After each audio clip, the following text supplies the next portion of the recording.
Manusia sulit memahami kebahagiaan spiritual murni, tetapi manusia paham. Rasa nikmat, kenyamanan, cinta, kepuasan, keindahan. Pernahkah kamu berpikir kenapa manusia selalu diarahkan dengan dua hal paling sederhana? Hadiah dan hukuman. Jika taat, dijanjikan surga. Jika membangkang, diancam neraka. Bukankah pola ini sama seperti cara mendidik anak kecil? Diberi permen kalau nurut, ditakuti hantu kalau bandel. Lalu pertanyaannya, apakah manusia dewasa memang masih harus digerakkan dengan cara seperti itu? Atau justru sejak lama, manusia memang lebih mudah dikendalikan daripada diajak berpikir? Lihat bagaimana surga sering digambarkan. Taman indah, sungai mengalir, makanan lezat, istana megah, kenikmatan tanpa batas. Bahkan, dalam banyak narasi, ada unsur kepuasan seksual. Kenapa? Karena manusia paling mudah tertarik pada apa yang ia inginkan saat hidup di dunia. Yang lapar, tertarik makanan.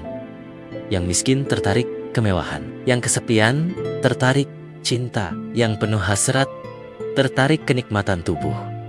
Artinya, surga sering dijelaskan bukan berdasarkan realitas yang pasti, tapi berdasarkan keinginan manusia sendiri. Ia menjadi cermin hasrat terdalam manusia. Sekarang lihat sisi sebaliknya. Api, siksaan, panas, tangisan, penyesalan abadi.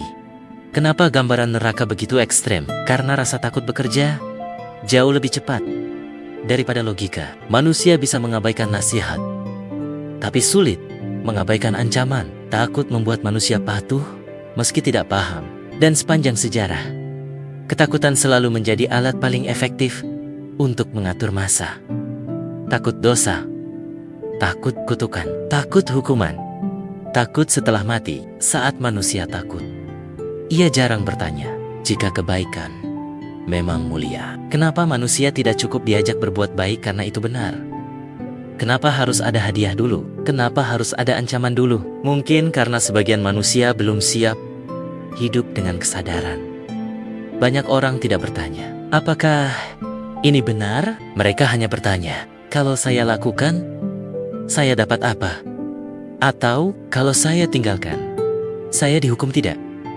Inilah level moral paling dasar. Berbuat baik bukan karena cinta kebenaran, tetapi karena transaksi. Mungkin tahap awal manusia memang perlu takut, seperti anak kecil perlu aturan. Namun manusia yang matang seharusnya naik kelas.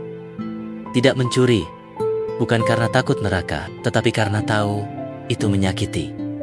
Tidak menipu, bukan karena takut dosa, tetapi karena sadar itu merusak. Menolong bukan karena ingin surga, tetapi karena empati. Jika seseorang hanya baik saat diawasi Tuhan, maka pertanyaannya, apakah dia sungguh baik atau hanya takut tertangkap? Mungkin masalah terbesar bukan surga atau neraka, tetapi ketika manusia berhenti berkembang dan selamanya hanya digerakkan oleh iming-iming dan ancaman.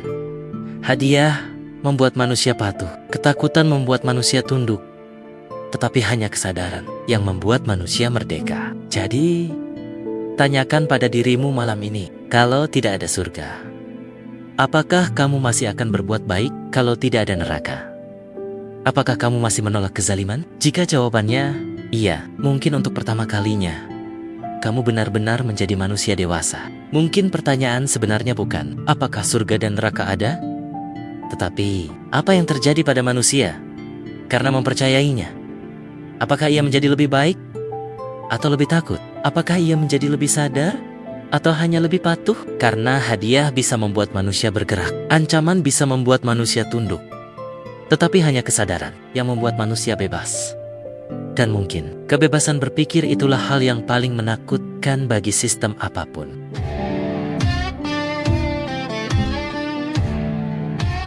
Manusia sulit memahami kebahagiaan spiritual murni, tetapi manusia paham.